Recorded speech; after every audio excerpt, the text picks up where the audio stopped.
We'll all live together. It's perfect, Marcus announced, leaning against our kitchen counter with a self-satisfied smile. No messy divorce, no legal hassles, no property division. Just one big happy arrangement. I continued chopping carrots, my knife hitting the cutting board with precise, steady strokes. My name is Julia, and at 35, I was listening to my husband of 8 years explain why his 24-year-old girlfriend should move into our house. Olivia's lease is up next week, he continued, mistaking my silence for acceptance. She's young fun, she'll bring some excitement into our lives. You've been so focused on your writing lately, this could be good for all of us. The knife paused mid-chop.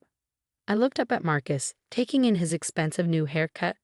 The designer watch Olivia had helped him pick out, the eager gleam in his eyes. And where exactly will Olivia be sleeping? I asked, my voice steady. He shifted uncomfortably. Well, I thought, maybe we could convert your study into her room. For now. Of course, my study. The space where I'd spent the last 3 years writing my mystery novels. The ones Marcus dismissed as a hobby even though they paid for his new car. For now? I echoed, resuming my chopping. You know what I mean, Jules. We'll figure it out as we go. The important thing is keeping things unofficial. No lawyers, no paperwork, just adults making adult decisions.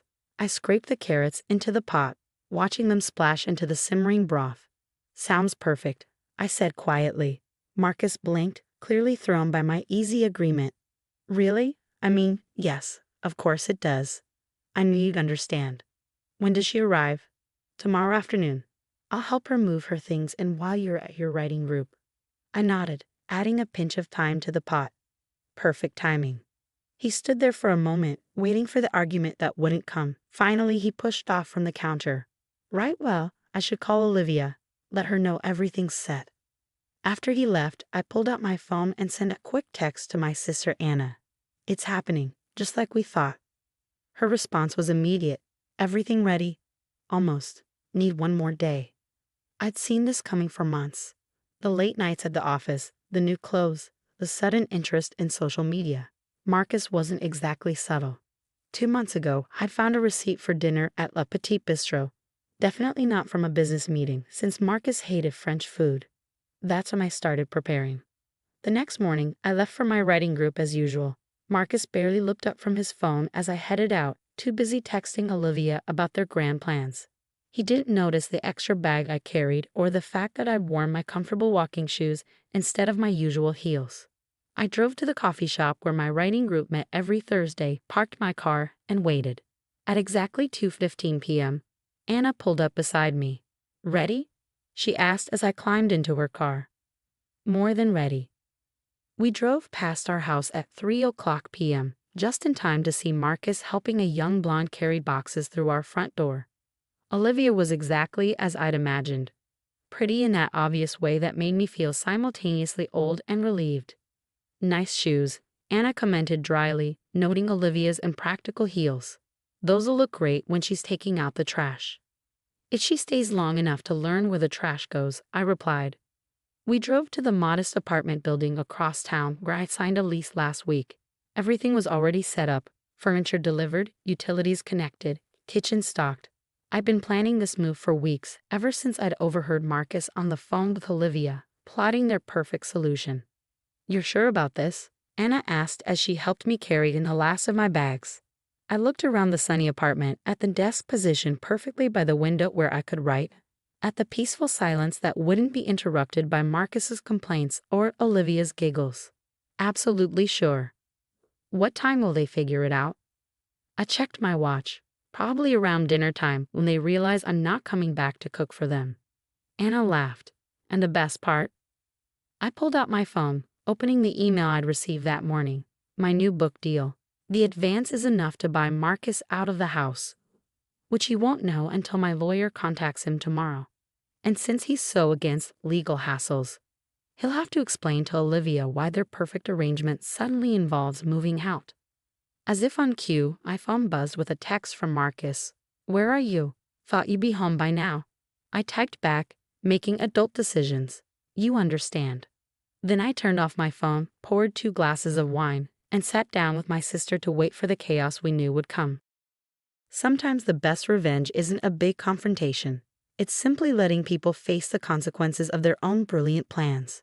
To new beginnings, Anna said, raising her glass. I clinked mine against hers. And to perfect arrangements. Outside, the sun was setting on one chapter of my life, but I wasn't afraid of the dark. After all, I wrote mysteries for a living. I knew all about plotting the perfect twist ending. The first signs of Marcus's panic arrived around 7 p.m. when Anna and I were halfway through our takeout dinner. My phone, now turned back on, lit up with a barrage of messages. Jules, where are you? This isn't funny. We need to talk about this like adults. Answer your fate only. The last one made me smile. Marcus had always hated being ignored. It threatened his carefully constructed image of control. I could picture him pacing our kitchen, no, his kitchen now, running his hands through his perfectly styled hair while Olivia perched uncertainly on one of our bar stools. Should I reply? I asked Anna, showing her the messages. She shook her head, taking another bite of pad thai. Let him stew. He wanted an arrangement without legal hassles. Well, this is about as unofficial as it gets. I had just muted my phone when someone knocked on my apartment door. Anna and I exchanged glances. We weren't expecting anyone, and only 3 people knew where I was. Through the peephole, I saw Marcus's mother, Helen, standing in the hallway. Did you tell her where you were? Anna whispered. No, but she's friends with my real estate agent. I took a deep breath and opened the door. Helen burst in, her designer handbag swinging wildly. Julia, what is going on? Marcus just called me in a complete state, saying you've disappeared. And then I hear from Susan that you've rented an apartment. This is madness. I gestured for her to sit down. Would you like some pad thai? Pad? No, I don't want pad thai. I want to know why my son is at your house with some child, and you're here eating takeout like nothing's wrong. Nothing is wrong, I said calmly. Marcus wanted an informal living arrangement. I'm simply accommodating his wishes. Helen sank onto my new couch, her face cycling through confusion, anger, and something that looked suspiciously like admiration. He told me about his ridiculous plan this morning. I told him he was being a fool, that no self-respecting woman would agree to such a thing. He's right about one thing, I said, sitting across from her. We don't need legal hassles. The house is in my name. My first book advance paid the down payment. The car he's so proud of. Bought with my hobby money. Tomorrow, my lawyer will contact him with a very simple proposition. Take a fair cash settlement and leave, or we can make things very official very fast. Helen was quiet for a long moment. Finally, she opened her handbag and pulled out a small silver flask. I knew I liked you for a reason, she said, taking a delicate sip. Marcus gets this from his father, you know. The entitlement, the magical thinking. When did you start planning this? 2 months ago, when I found the dinner receipt. I knew Marcus, he'd want to have his cake and eat it too. So I started moving money, making arrangements. The new book deal was just perfect timing. And the girl, Olivia, has no idea she's about to become homeless again. I doubt Marcus mentioned that part of his perfect plan. Helen took another sip from her flask, then held it out to me. You know, when Marcus first brought you home, I thought you were too quiet, too agreeable. I see now you were just watching, waiting, planning. I accepted the flask, feeling the smooth metal against my palm. I write mysteries, Helen. I know all about misdirection. My phone buzzed again. Marcus had switched to email. Julia, you're being ridiculous. Come home and we can discuss this like rational people. Olivia is very upset. This isn't the way adults handle things. Helen read the email over my shoulder and snorted. Rational people? Coming from my son, who thought moving his mistress into his marital home was a sound decision. Should I respond? I asked, enjoying this newfound alliance with my mother-in-law. Oh yes, Helen said, a wicked gleam in her eye. Let's help Marcus understand exactly how adults handle things. I typed out a reply. Dear Marcus, I agree completely. Adults handle things properly. My lawyer will contact you tomorrow with a settlement offer. Since you're against legal complications, I'm sure you'll appreciate the simplicity of the arrangement. Please ensure Olivia takes her shoes off when walking on my hardwood floors. Best regards, Julia. Send it, Helen commanded, and I did. The response was immediate. My phone started ringing. Marcus's face flashed on the screen, but I declined the call. He'll go to your writing group next Thursday, Helen predicted. He'll expect to find you there, to charm you back. The group meets at a different coffee shop now, I said. They were quite understanding when I explained the situation. Anna, who had been quietly watching this exchange, finally spoke up. You know what the best part is? When Marcus tells this story later, he'll have to admit that his wife outsmarted him while he was busy playing house with his girlfriend. Helen stood up, straightening her designer suit. Julia, dear, I'll handle damage control with the family. Just keep me updated. This is the most entertainment I've had since Marcus's father tried to convince me that his secretary was just helping him organize late-night meetings. After Helen left, Anna and I sat in comfortable silence, the remains of our dinner spread before us. My phone had gone quiet. Perhaps Marcus was finally realizing that his perfect arrangement had backfired spectacularly. What do you think they're doing right now? Anna wondered. I glanced at the clock. 8:30 p.m., probably realizing that neither of them knows how to cook. The housekeeper doesn't come until Tuesday, and all the takeout menus were in my desk drawer. The desk drawer in your study. The one Olivia's boxes are probably blocking right now. We both burst out laughing, the kind of deep, cleansing laughter that makes everything feel lighter. Outside, the city lights twinkled, and I felt a profound sense of peace. Tomorrow would bring its own challenges, but for now I was exactly where I needed to be. My phone lit up with one final message from Marcus. This isn't over.